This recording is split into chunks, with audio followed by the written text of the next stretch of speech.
Anytime. Okay, thank you, Brother Bill, for the opportunity to be able to express some of my thoughts and so forth through my life as a Mason. My name is Murray Clouston, and this is October the 7th in 2024. And I became interested in joining the Masonic Lodge in the early 1960s. And after a discussion with my wife's uncle from Vancouver, who was a Mason, and visiting her family, he approached a local brother, Ellsworth Chapman, who obtained an application form which I filled out, and I was admitted to Lodge St. John, and I accepted and initiated into the entered apprentice degree in April of 1964, following the fellowcraft in May, and a Master Mason in June of that same year. And the following evening, our applications were presented to the Order of the Eastern Star for membership there. We were both accepted, and my wife Edna joined, and I sort of declined because we had 3 young boys, Elwin, Lester, and Dale, who needed our attention at home. Lodge was the second Monday, and the Order of the Eastern Star is the second Tuesday of each month, except in July and August. And I later joined the Order of the Eastern Star in 1969. And after the usual waiting period, I presented an application for the Scottish Rite, followed by the Luxor Shriners in 1968. After all this massive input of information, I was still able to attend to my duties as a salesman for the auto department of Lounsbury Company Limited. I became Master of Lodge St. John, number 27 in Bathurst, in 1976.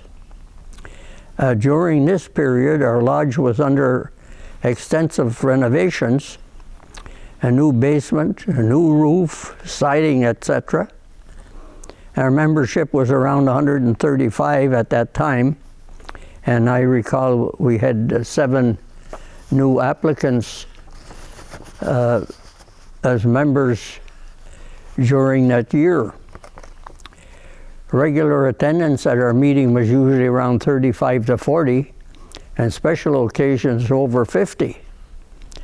Our officers and members visited regularly with other lodges in our district, and it was not unusual to have a couple of carloads of members visit or to visit other lodges in our district. I was appointed Grand Pursuivant in the Grand Lodge in the late 70s and served that office for 1 year. I also served as a District Deputy Grand Master and spent many years on the Awards Committee for Grand Lodge. I was honored with the Beardsley Medallion for my participation with Grand Lodge.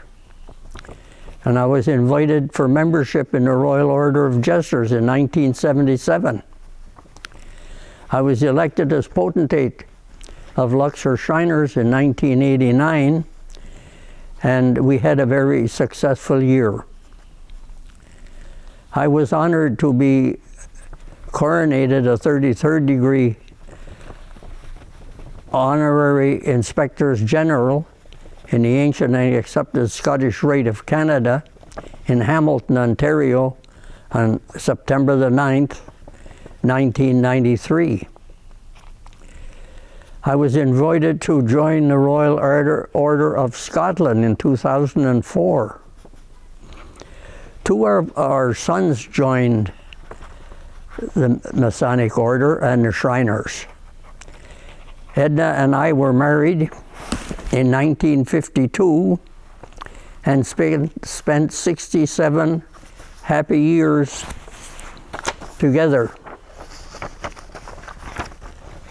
She was in declining health and I had to curtail visitation, but I still attend lodge regularly. I still hold the office of chaplain. Edna passed away in 2019, and Elwin, our oldest son and a member, passed away in 2023. Masonry is a way of life for me. Having been encouraged by such stalwarts as Percy Austin, Doug Jones, Ted Crother, Reverend T.H. Drillin, Edgar McKnight, Blake Olden, Norman Scott, and many others from our own lodge. And of course with the support of the Grand Lodge and the most worshipful, the Grand Masters. I received my 60-year pin and certificate in 1924. Being presented by the most worshipful Grand Master, RWB Murray Bishop, our Grand Master. I am now 94 years old. And I would just like to finish with this. Live respected, die regretted. Fraternally, Murray.